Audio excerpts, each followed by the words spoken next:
जिस तरीके से आतंकियों ने इस कायराना हरकत को अंजाम देने का प्रयास किया, ऐसे में ज़रूरी पूरा विश्वास मैं देश की जनता को आपके माध्यम से दिलाता हूँ। मेरे प्रधानमंत्री के नेतृत्व में हमारी सरकार जितने भी आतंकी हैं और उनके संरक्षक, उनको उन्हीं की भाषा मुंह तोड़ जवाब दिया जाएगा, कड़ा जवाब दिया जाएगा।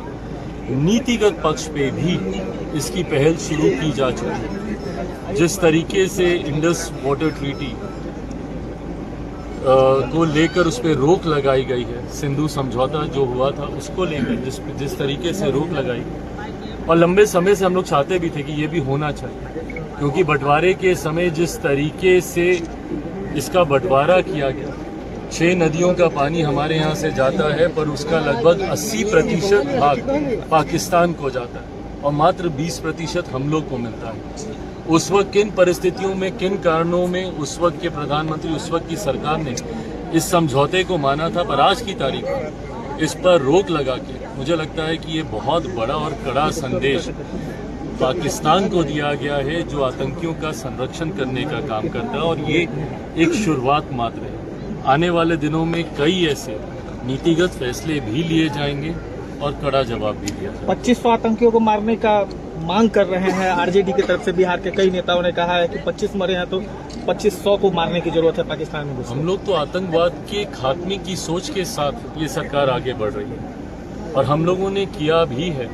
इसके पूर्व भी जब आप सर्जिकल स्ट्राइक आप देखिएगा, चुन चुनकर ऐसे आतंकियों के अड्डों को निशाना बनाया गया जहां पे वो अपना पालन पोषण और अपने आप को विस्तार देने का कार्य करते थे। बचे कुचे जितने हैं, आज मेरे प्रधानमंत्री ने मधुबनी में बोला ही है कि जो बचे कुचे हैं उन्हें भी जल्द मिट्टी में मिला दिया जाएगा। ये विश्वास भारत की जनता रखती है हम लोग। मेरे नेता, मेरे पिता आदरणीय रामविलास पासवान जी के द्वारा शुरू किए गए कार्यों को किस तरीके से आगे लेकर जाया जा सके, हाजीपुर में उनके द्वारा किए गए कई ऐसे कार्य हैं जिन्होंने हाजीपुर को न सिर्फ राष्ट्रीय बल्कि अंतर्राष्ट्रीय स्तर पर भी पहचान दिलवाने का कार्य किया। निफ्टम जो इंस्टीट्यूट है फूड टेक्नोलॉजी से जुड़ा हुआ, जिसकी मेरे मंत्रालय के द्वारा लंबे समय से मांग थी, मात्र अभी तक 2 निफ्टम थे, एक तमिलनाडु के तांजावुर में और दूसरा कुंडली में। लंबे समय से हमारा मंत्रालय चाहता था कि एक और निफ्टम खुले यहाँ, क्योंकि उसकी कई ज़मीन का लिया गया था अलग अलग सोच के तहत। उस कार्यकाल में जो उनकी सोच थी उसको पूरी तरीके से धरातल पर नहीं उतार पाए, और जैसा मैंने कहा कि उनकी ही सोच को आगे बढ़ाने के प्रयास के साथ मैं आगे बढ़ने का काम कर रहा हूँ।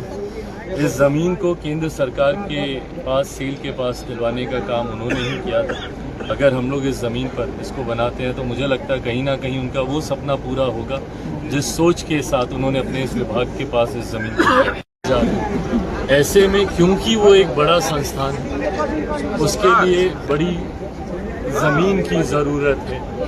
अपने लोकसभा क्षेत्र में कहाँ पे ऐसी ज़मीन हो सकती है जिसकी कनेक्टिविटी अच्छी हो, जो बच्चे यहाँ पर पढ़ने आए उनको किसी तरीके की असुविधा ना हो, फैकल्टी मेंबर्स को किसी तरीके की तकलीफ ना हो, अगल बगल में रेलवे स्टेशन हो, कनेक्टिविटी हो, हॉस्पिटल्स हो। इन तमाम बिंदुओं को मद्देनज़र रखते हुए हम लोग जगह का चयन करने के क्रम में हैं। कई जगहें हम लोगों ने देखी, मंत्रालय के भी तमाम वरिष्ठ अधिकारी, सचिव, तमाम लोग यहाँ पर आए हैं, उन लोगों ने भी देखा है। उसी क्रम में हम लोग भी आज यहाँ आए। अध्ययन किया जा रहा है कि क्या ये हर दृष्टि से क्या ये उचित स्थान होगा। थोड़ा समय अभी और लगेगा, बट सोच है इसकी कि जल्द से जल्द इसका शिलान्यास करके इसकी शुरुआत अपने मौजूदा कार्यकाल में ही मैं करूं। इस सोच के साथ तीव्र गति से इस पर कार्य बढ़ाया जा रहा है।